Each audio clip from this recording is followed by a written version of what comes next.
Good morning mga day, this is Basu, Denyang Vlogger, a day in my life as a content creator at age of 12. Kaya naman mapapasabi ka na lang talaga dito ng I for the go!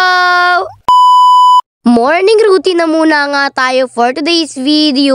Morning routine nga ito ng isang babaeng puyat na puyat, kaya naman nga at anong oras na nagkagising? Char. Sobrang galing ko nga mag-transition, pati yung paglinis ko ng higaan, tinatransition ko na nga lang. In fairness, nakapagpalit na nga ako ng bedsheet ngayong araw, kaya naman happy na naman nga ang ate mo ngayong araw. Kaya naman pa thumbs up nga tayo dyan. Pagkaayos ko naman nga ng higaan ko ay lumabas na rin nga agad ako. Tignan nyo naman nga nabutan ko. Nyos ko, gising na agad ang baby storm. Alas 6 pa nga lang ng mga oras na yan, pero ang baby storm nyo ay alive na. Kanina pa tong alas 5 gising. Nyos ko, parang si baby storm na yung mag-aaral. Paano ba naman siya na nga lagi ang maagang gumising? Char. Ayun nga, at nagtututbrush at naghihilamos na rin nga ako dyan para naman stay fresh nga tayo ngayong araw. Pero syempre, mas magiging fresh tayo kapag naliligo tayo. Nakalimutan na rin nga ni Mama magplancha kagabi. Paano ba naman antok na nga siya, kaya naman ngayong umaga na nga lang siya dyan nagplancha. Sabi ko nga kay Mama, maligamgam na tubig na nga lang ang iinumin ko. Kaya naman ayan nga, at kumuha na nga lang ako ng maligamgam na tubig. Ayoko na kasing timplahan pa to ng Milo or kape. Nang makaligo naman na nga ako, sinuot ko na nga dyan yung aking palda. Paano ba naman, mag-aasikaso na rin nga ako at baka malito naman nga ako sa school ko. Hindi nga Lunes ngayong araw, pero syempre kahit hindi Lunes, mag-uniform pa rin tayo. Good student ba, ganun?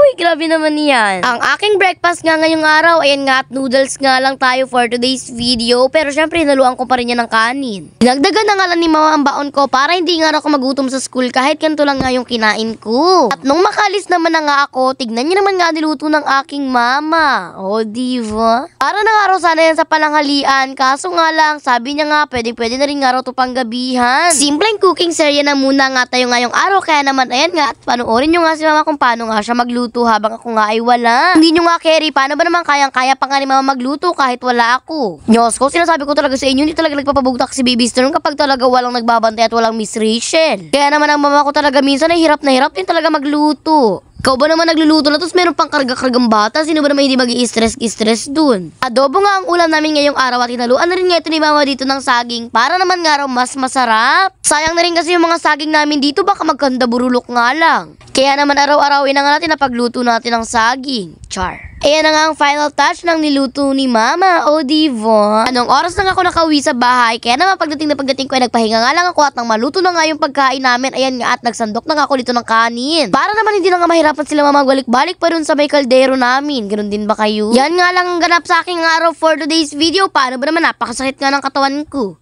Huy, grabe naman yan. Ano ba naman hindi sasakit ang katawan ko? Panay sipa ang nakukuha ko kay Baby Storm, Nyos ko. Ewan ko ba dito sa batang ito?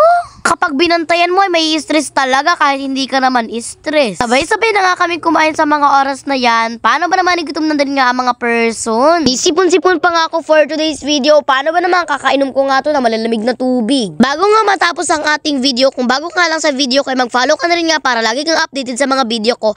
At para makasali ka na rin nga sa spin the wheel namin, mag-share ka na rin nga ng video namin. Or share, para more chance of winning na to.